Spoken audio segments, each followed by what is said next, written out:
അച്ഛൻ മുത്തച്ഛന്മാരെ മനസ്സിൽ സങ്കല്പിച്ച് പ്രാർത്ഥിക്കുക. അത് കഴിഞ്ഞ് നമ്മുടെ ദേശദേവത തട്ടകത്തൊരു ദേവത ഉണ്ടാവും. ആ ദേവതേൻ്റെ അധീനത്തിൽ നമ്മളൊരു വീട് വയ്ക്കുമ്പോൾ അവിടെ പോയിട്ട് അനുവാദം വാങ്ങേണ്ടതാണ്. ഇവിടെ നിന്നുകൊണ്ട് നമ്മൾ ആ ദേവതയോട് അനുവാദം വാങ്ങണം. അത് കഴിഞ്ഞ് ഓരോരുത്തർക്കും ഉണ്ടാവും. ആ ഇഷ്ടദേവതയിൽ പ്രാർത്ഥിക്കുക. അത് കഴിഞ്ഞ് പ്രത്യക്ഷ ഭഗവാനായിട്ട് ഞാൻ ചെറിയൊരു വർക്കിലാണ്, ഇപ്പം വിളിച്ചോളൂ, തിരിച്ച് വിളിച്ചിട്ടാ. ആ സൂര്യഭഗവാൻ നോക്കി തൊഴുത് പ്രാർത്ഥിക്കുക. അത് കഴിഞ്ഞ് നമ്മുടെ ഇവിടെ കൂടി നിൽക്കുന്ന ആളുകൾ നമ്മളെ അച്ഛൻ മുത്തച്ഛന്മാർ ഗുരുകാരന്മാർ ഇവിടെ നമ്മളെ ഉയർച്ചയും വളർച്ചയും സന്തോഷമൊക്കെ ആഗ്രഹിച്ച് വന്നിട്ട് ആളുകളാണ്. അവരൊക്കെ അനുവാദം വാങ്ങിയിട്ടാണ് ഭക്ഷണം.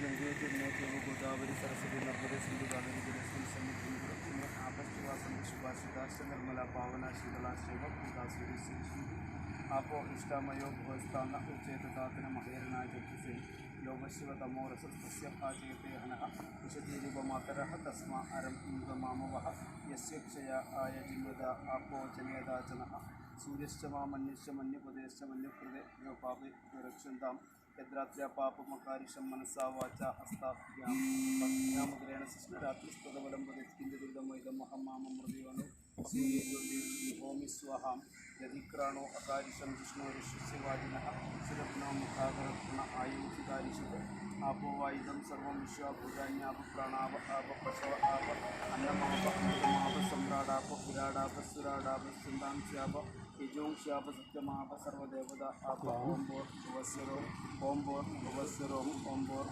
भुवस्वरों ഈ പ്രാർത്ഥിക്കുക. ശതം ജീവം ശതം പ്രേമന്താൻ ശരദവർദ്ധമാനം ശതം ആയുഷ്യവർദ്ധയെ പുത്രപൗത്രധനം ധാന്യം അഭ്യർത്ഥിരസ്തു ഭയശോകമനസ്താപ ദാരിദ്ര്യച്യുതാപൂർത്തിയു ശുഭം ഭവതു ശുഭം ഭവതു ശുഭം ഭവതു. ശതം ജീവൻ എന്ന് പറഞ്ഞാൽ നൂറുകണക്കിന് വർഷം ജീവിച്ചിരിക്കുക. ശതം ഹേമന്താനം നൂറുകണക്കിന് വർഷം ഹേമന്തരതുപോലെ ഏറ്റവും ചൂടും തണുപ്പൊക്കെ തുല്യമായിട്ടുള്ള ഏറ്റവും നല്ല കാലാവസ്ഥയാണ് ഹേമന്തരതുപോലെ. ശരദവർദ്ധമാന ഇന്നുള്ളതിനേക്കാളും നാളെ ഉയർച്ചയ്ക്ക് പോയിക്കൊണ്ടിരിക്കുക. പുത്രപൗത്രധനം ധാന്യം നമുക്ക് മക്കൾ മാത്രം പോരാ, മക്കളും മക്കളുടെ മക്കളൊക്കെ പുത്രപൗത്ര ധനം ധാന്യം ധനത്തോടും ധാന്യത്തോടും അഭിവൃദ്ധി ഉണ്ടാവുക. അത് പ്രാർത്ഥിച്ച് അതുപോലെ ഭയശോകം മനസ്താപ ഈ വീട്ടിൽ താമസിക്കുന്നവർക്ക് ഭയം പേടി ഉണ്ടാവരുത്, ശോകം ദുഃഖം ഉണ്ടാവരുത്, മനസ്താപം ഉണ്ടാവരുത്, ദാരിദ്ര്യം ഉണ്ടാവരുത്, സുഖം ആഭിചാരാദി കർമ്മങ്ങൾ ഏൽക്കരുത്, അപമൃത്യു ഉണ്ടാവരുത്, ഇതൊന്നുമില്ലാതെ ചിരകാലം ജീവിക്കാനുള്ള യോഗം ഉണ്ടാവട്ടെ പ്രാർത്ഥിച്ച് പുഷ്പാർച്ചന ചെയ്യും. ഈ പ്രാർത്ഥിക്കുക. ഓം ഓം ഹ്രീം ഉത്തിഷ്ട പുരുഷ ഹരിതപിംഗലോഹിതാക്ഷ സർവധനധാന്യ സമൃദ്ധിമേതാപയ സ്വാഹ. ഓം ഹ്രീം ഉത്തിഷ്ട പുരുഷ ഹരിതപിംഗലോഹിതാക്ഷ സർവധനധാന്യ സമൃദ്ധിമേതാപയ സ്വാഹ. ഓം ഹ്രീം ഉത്തിഷ്ട പുരുഷ ഹരിതപിംഗലോഹിതാക്ഷ സർവധനധാന്യ രത്ന സമൃദ്ധിമേദേഹി തദാപയ സ്വാഹ. അത് ഒരുപാട് രത്നങ്ങളും പൗരങ്ങളും ധനധാന്യങ്ങളൊക്കെ നമ്മുടെ വീട്ടിലേക്ക് വന്നു ചേരട്ടെ എന്നാണ്. അതായത് നമ്മുടെ ഗൃഹസ്ഥാശ്രമത്തിൽ നമുക്ക് മാതാപിതാക്കളെ സംരക്ഷിക്കണം, അതുപോലെ പക്ഷിമൃഗാദികളെ സംരക്ഷിക്കണം, വൃക്ഷലതാദികളെ സംരക്ഷിക്കണം, രാജാവിന് കരം കൊടുക്കണം, ദേവതകൾക്ക് വഴിപാടുകൾ ചെയ്യണം, പിന്നെ ധർമ്മം പ്രചരിപ്പിക്കുന്ന ഭിക്ഷുക്കൾക്ക് ഭിക്ഷ കൊടുക്കണം. അതുപോലെ സമസ്ത മേഖലകളിലും ഈ ലോകത്തിന് നിലനിർത്തണമെങ്കിൽ ഗൃഹസ്ഥാശ്രമം ഉണ്ടായാൽ പറ്റുള്ളൂ. അപ്പോൾ ആ ഗൃഹസ്ഥാശ്രമത്തിൽ ഇത്രയും ഭാരിച്ച ഉത്തരവാദിത്തങ്ങളുണ്ട്. അപ്പോൾ നമ്മളെ പൂർവികർ നമുക്ക് കാണിച്ചു തന്ന ധാർമ്മികമായിട്ടുള്ള ഒരുപാട് മൂല്യങ്ങളാണ് ഇതൊക്കെ. അപ്പോൾ അതൊക്കെ നമുക്ക് അനുവർത്തിക്കണമെങ്കിൽ നമ്മളിൽ ഒരുപാട് സമ്പത്തുണ്ടാവണം, അല്ലെങ്കിൽ ആഗ്രഹിക്കാൻ മാത്രമേ പറ്റുള്ളൂ. അപ്പോൾ അതിന് നമുക്ക് ഒരുപാട് ഓം ഹ്രീം ഉത്തിഷ്ട പുരുഷ ഹരിത പിങ്കള ലോഹിതാക്ഷ സർവ ധനധാന്യ രത്ന സമൃദ്ധി മേഖല. അവിടെ ഒരുപാട് രത്നങ്ങളും പവിഴങ്ങളും ധനധാന്യങ്ങളൊക്കെ നമ്മൾ നാലാമടത്തിലേക്ക് വന്നു ചേരട്ടെ. അപ്രകാരം സുഭിക്ഷമായ പ്രഭുത്വത്തിൽ നിന്നിട്ട് ഈ കർമ്മങ്ങളൊക്കെ ചെയ്യാനുള്ള പ്രാപ്തി ഉണ്ടാക്കുന്ന പ്രാർത്ഥന ധനാധിപതിയായിരിക്കും ദേവതയോട് പ്രാർത്ഥിക്കും. നീ പ്രാർത്ഥിക്കുക. ഓം ഭോർ ഭുവസ്വതൽ സവിതുർവരണ്യം ഭർഗോ ദേവസ്ഥിതിമഹി യോ എന്ന പ്രചോദയാത്ത്. അതായത് സമ്പത്തും ഐശ്വര്യങ്ങളൊക്കെ കൂടുമ്പോൾ മനുഷ്യൻ്റെ ധർമ്മബോധം നഷ്ടപ്പെടും. അധർമ്മത്തിൻ്റെ മാർഗത്തിലേക്ക് സമ്പത്ത് കൂടുമ്പോൾ നമ്മൾ വല്ല പതുക്കെ മാറാൻ തുടങ്ങും. അപ്പോൾ അതിന് നമ്മൾ സൂര്യഭഗവാനോട് പ്രാർത്ഥിക്കുകയാണ്.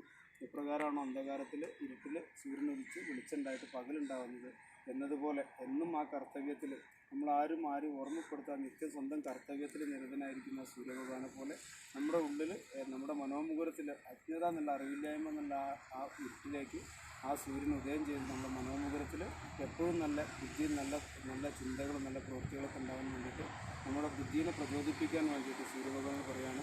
3 ലോകങ്ങളിൽ നിയന്ത്രിക്കുന്ന സവിതാവായിരിക്കുന്ന ഗായത്രി മന്ത്രത്തിൻ്റെ ദേവത ആ സൂര്യഭഗവാൻ നമ്മുടെ മനസ്സിനെ എപ്പോഴും പ്രചോദിതമാക്കിയിട്ട് ഈ ലോകത്തിൻ്റെ ഏറ്റവും ഉത്തുംഗമായിട്ടുള്ള ശ്രേണിയിലേക്ക് നമ്മൾ നടന്നെടുക്കാൻ വേണ്ടി നമ്മളെ മനസ്സിനും ശരീരത്തിനും പാകപ്പെടുത്തിട്ട് അതിന് സൂര്യഭഗവാനോട് പ്രാർത്ഥിച്ച് പുഷ്പാർച്ചന പ്രാർത്ഥിക്കുക. ഓം ഹ്രീം യോഗിനി യോഗിനി യോഗേശ്വരി യോഗേശ്വരി യോഗഭയങ്കരി സകല സ്ഥാവര യോഗനസ് ആകർഷ്യ സ്വാഹ. നമ്മളൊരു വീട് വെച്ച് താമസിക്കുന്ന സമയത്ത് രാജാവിന് നമ്മളോട് പ്രീതി വേണം. ഒരു രാജ്യത്ത് ജീവിക്കണമെങ്കിൽ രാജാവിൻ്റെ പ്രീതി നിർബന്ധമാണ്. അതുപോലെ പിന്നെ ദേവകൾക്ക് നമ്മളോട് അനുഗ്രഹം ഉണ്ടാവണം. അതുപോലെ ഗുരുജനങ്ങൾക്ക് നമ്മളോട് പ്രീതി ഉണ്ടാവണം. ബന്ധുജനങ്ങൾക്ക് നമ്മളോട് പ്രീതി ഉണ്ടാവണം. നമ്മളെ ചുറ്റുപാടുള്ള പരിസരത്തുള്ള ആളുകൾക്ക് പിന്നെ പ്രജകൾക്ക് നമ്മളോട് പ്രീതി ഉണ്ടാവണം. അപ്പോൾ എല്ലാവർക്കും നമ്മളോട് പ്രീതി കരുണ ഉണ്ടെങ്കിൽ മാത്രമേ നമുക്ക് സന്തോഷിക്കാൻ പറ്റുള്ളൂ. അപ്പോൾ അതിന് പിന്നെ എല്ലാവർക്കും നമ്മളോടൊരു ആകർഷണം തോന്നാൻ സ്വയംവര പാർവതി മന്ത്രം ചൊല്ലി നമുക്ക് സ്പർശിക്കുകയാണ്. ഓം ഹ്രീം യോഗിനി യോഗിനി യോഗേശ്വരി യോഗേശ്വരി യോഗഭയങ്കരി സകല സ്ഥാവര ജംഗമസമുള്ള ആകർഷ്യ സ്വാഹ. എല്ലാവർക്കും നമ്മളോട് മൈത്രീഭാവം ഉണ്ടാവട്ടെ. എല്ലാവരാലും നമ്മൾ ആകർഷിക്കപ്പെടട്ടെ. എല്ലാവരാലും നമുക്ക് നമ്മൾ പ്രിയപ്പെട്ടവരായിട്ട് പ്രാർത്ഥിക്കുക. ഓം ക്ലീം കൃഷ്ണായ ഗോവിന്ദായ ഗോപീജനോല്ലഭായ പരായ പരംപുരുഷായ പരമാത്മീയ പരമന്ത്രാസ്ത്രാണി സംഹര സംഹര മൃത്യോർ മോചയ മോചം നമോ ഭഗവതേ മഹാസ്വർഷനായ ദീപ്തേ ജ്വലാപരിതായ സർവ്വദീക്ഷോണകരായ ബ്രഹ്മണെ പരഞ്ചേഷവും പുരുഷ. അതായത് ഒരുപാട് പിന്നെ നമ്മൾ പറയാണ്, നമ്മളൊരു പ്രകൃതിയിൽ നന്മയ്ക്കും തിന്മയ്ക്കും തുല്യമായ സ്ഥാനമാണ്. നമ്മൾ ഏറ്റവും പവിത്രമായിട്ട് കണക്കാക്കുന്ന കൈലാസത്തിലാണ് ഏറ്റവും കൂടുതൽ ഭൂതപ്രേത വിശ്വാസികളുള്ളത്. അപ്പോൾ ഈ പ്രകൃതിയിൽ ഒരു സ്ഥലം നല്ലതെന്ന് ഒരു സ്ഥലം മോശമെന്നില്ല, എല്ലാ സ്ഥലങ്ങളും തുല്യമാണ്. അപ്പോൾ നമ്മൾ ഗൃഹം വെക്കുന്ന സമയത്ത് നമുക്കിവിടെ വേണ്ടത് നന്മകൾ മാത്രമാണ്. തിന്മകളും ആസുരികമായിട്ടുള്ള ശക്തികളെ കൂടുതൽ ഒഴിഞ്ഞു മാറിപ്പോട്ടെ. അതിന് മഹാസുദർശന മന്ത്രം ചൊല്ലിക്കൊണ്ട് നമ്മൾ മഹാവിഷ്ണുവിനോട് പ്രാർത്ഥിക്കുകയാണ്. ഈ നാലാമത്തിന് ഈ ഭൂമിക്കൊരു കവചമായിട്ട് ഭൂതപ്രേത പിശാചികളിൽ നിന്നും അതുപോലെ ദുഷ്ടശക്തിയിൽ നിന്നൊക്കെ ഒരു ഉണ്ടായിട്ട് ഒരു സംരക്ഷണ കവചം പോലെ തീർക്കാൻ വേണ്ടി സുദർശന മന്ത്രം ചൊല്ലി പ്രാർത്ഥിക്കുകയാണ്. ഓം ക്ലീം കൃഷ്ണായ ഗോവിന്ദായ ഗോപീജനോല്ലഭായ പരായ പരംപുരുഷായ പരമാത്മനെ പരകർമാന്ത്രാന്തരവസ്ഥാണ് സംഭരതന്ത്ര മൃത്യുർ മോചയ മോചയ. ഓം നമോ ഭഗവതേ മഹാസൃഷ്ണായ ദീപ്തേ ജ്വലാപരിതായ സർവ്വദീക്ഷോണകരായ ബ്രഹ്മണെ പരഞ്ചേഷവും പ്രാർത്ഥിക്കുക. സർവമംഗളമാംഗല്യേ ശിവേ സർവാർത്ഥസാധികേ ശരണ്യേ ത്രംബകേ ഗൗരി നാരായണീ നമസ്തുതേ. സകുങ്കുമേലേപനാമണിക ചന്ദ്രികസ്തൂരികാം സമന്തസ്ദക്ഷിണാം ശിഖരജാപശ്യാംകുശാം അശേഷജനമോഹിനി അരുണമാല്യഭൂഷാംബരാം ജപകുസ്മഭാസുരം ജഗുരോ സ്മരേദംബികാം അരുണാം കരുണാതരംഗിതാക്ഷം കൃതപാശാംകുശ പുഷ്പബാണചാപാം അണിമാതിവിരാവൃതാം മൈതാം ഭവയേ ഭവാനി. ഇനി പ്രാർത്ഥിക്കാം. കരചരണകൃതം വാ കായജം കർമ്മജം വാ ശ്രവണനയനജം വാ മാനസം വാ അപരാധം വിഹിതം അവിഹിതം വാ സർവമേധക്ഷമസ്വ ശിവശിവാബ്ദ ശ്രീ മഹാദേശം. നമ്മൾ പിന്നെ ആചാര്യൽ പാദമാദത്തെ പാദം ശിഷ്യസ്വമേധയ പാദം സദ്ബ്രഹ്മചാരിഭ്യം ശേഷം കാലക്രമണജാണ്. അപ്പോൾ ആചാര്യൻ്റെ അടുത്ത് നമ്മൾ കാൽഭാഗം പഠിക്കും. പാദം ശിഷ്യസ്വമേധ നമ്മൾ സ്വയം കാൽഭാഗം ആർജിക്കും. പാദം സദ്ബ്രഹ്മചാരിഭ്യം നമ്മുടെ കൂട്ടുകാർ സഹവർത്തിത്വം അങ്ങനെ നമ്മൾ കാൽഭാഗം പഠിക്കും. അപ്പോൾ എത്ര അക്കാദമിക്കൽ എഡ്യൂക്കേഷൻ നേടിയാലും നമുക്ക് മുക്കാൽ ഭാഗം അറിവുണ്ടാവുള്ളൂ. ശേഷം കാലക്രമത്തിലാണ് ഉണ്ടാവുക. അപ്പോൾ നമ്മൾ ഏറ്റവും വലിയ കർമ്മങ്ങളിലൊക്കെ നമ്മൾ സഭയിലിരുത്തൽ നമ്മൾ പിന്നെ കണ്ണ് കാണാത്ത ചെവി കേൾക്കാത്ത ഇരുന്നോർത്ത് നിൽക്കാൻ വയ്യാത്ത പ്രായമുള്ള ബുദ്ധിക്ക് ഓർമ്മയൊന്നുമില്ലാത്ത ആളുകളായിട്ടുള്ള കാരണവന്മാരെ നമ്മൾ സഭയിലിരിക്കുക. കാരണം ഏറ്റവും വലിയ ഉടമ്പടികളിൽ നമുക്കില്ലാത്തൊരു അറിവ് ആർക്കുണ്ട്, അവർക്കുണ്ട്. അതായത് അനുഭവജ്ഞാനമുണ്ട്. അപ്പോൾ നമുക്കൊക്കെ എത്ര പഠിച്ച് എത്ര ഡിഗ്രികളും കാര്യങ്ങളൊക്കെ നേടിയാലും അവരെ അനുഭവജ്ഞാനം നമുക്കില്ല. അപ്പോൾ അതുകൊണ്ട് തന്നെ നമ്മളെ വിട്ടു പിരിഞ്ഞു പോയിട്ടുള്ള നമ്മുടെ ഗുരുക്കന്മാർ പിതൃക്കൾ നമ്മളെ എല്ലാ ഗുരുജനങ്ങളും അവരൊക്കെ ഈ ക്രമത്തിൽ വന്നിട്ടുള്ള അറിവുകൾ സമ്പാദിച്ചിട്ടാണ് ഇവിടുന്ന് പോയിട്ടുള്ളത്. അപ്പോൾ അവർ ചെയ്യുന്ന കർമ്മത്തോളം നമ്മളെ കർമ്മം ഒരിക്കലെത്തില്ല. കാരണം അവരത്ര അറിവ് നമുക്കില്ല. അപ്പോൾ നമ്മൾ എന്തെങ്കിലും ചെയ്തതിൽ തെറ്റുകുറ്റങ്ങളുണ്ടെങ്കിൽ അത് നമ്മൾ അറിവില്ലായ്മേൻ്റെ ഭാഗമാണ്, അല്ലാതെ അഹങ്കാരം കൊണ്ടല്ല എന്ന ഭാവത്തോട് കൂടിയിട്ട് നമ്മൾ മനസ്സിൽ സങ്കല്പിച്ച് പ്രാർത്ഥിച്ച് അത് പിന്നെ ഇത് ചെയ്യുക. പിന്നെ ആ ഗുരുക്കന്മാരുടെ പാതാരങ്ങൾ സമർപ്പിക്കുക എന്നുള്ള ഭാഗത്തോട് കൂടിയിട്ട് അറിവില്ലായ്മയാണ്. അറിവുണ്ടെങ്കിൽ അറിവില്ലാത്ത അഹങ്കാരം കൊണ്ട് ചെയ്തതിൻ്റെ ഭാഗത്തോട് കൂടിയിട്ട് ഉത്പാദിപ്പിച്ചിട്ട് ഗുരുകാരന്മാരുടെ പാതകൾ സങ്കല്പിച്ച് എത്തുകയുള്ളൂ.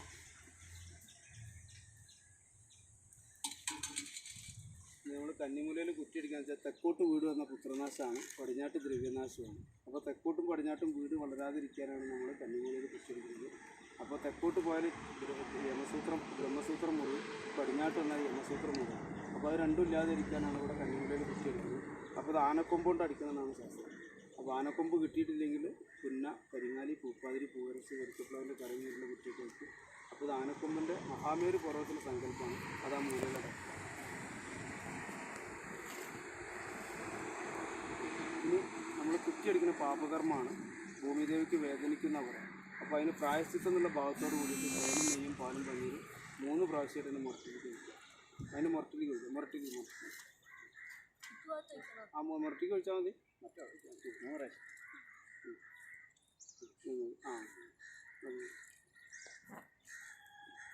ഇതൊക്കെയാണ് മേടിച്ച് നോക്കുക. പിന്നെ ഇനി അടിച്ചു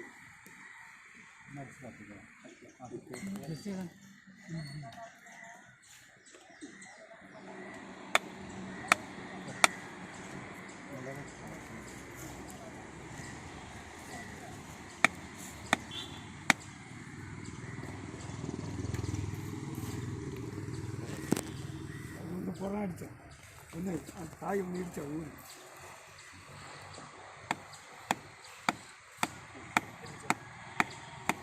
ആ താഴെന്ന് തായി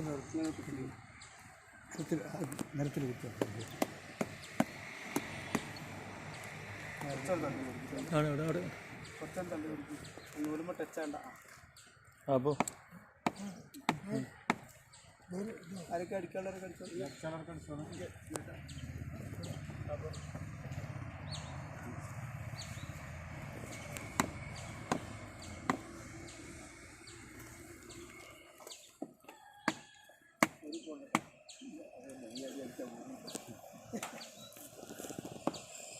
എനിക്കടിച്ചാൽ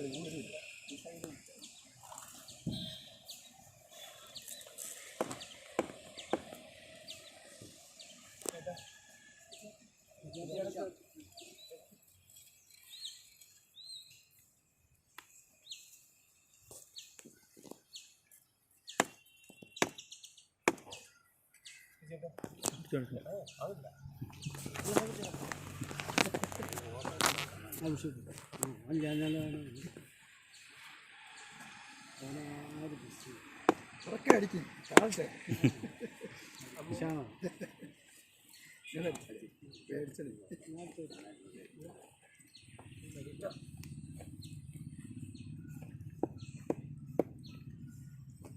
എല്ലാവരും കഴിഞ്ഞില്ലേ? എല്ലാവരും കഴിഞ്ഞില്ലേ?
ഇവിടെ കള കയറിക്കോളും കല്ലിനുള്ളതേ.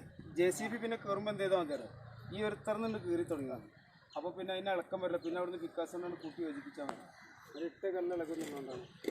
1 മീറ്റർ അവിടെയും ഇവിടെ നിർത്തിയിട്ട് ബാക്കി പിന്നെ കുറച്ച് ഒപ്പിച്ചാൽ മതി. മറ്റേ ഇപ്പോൾ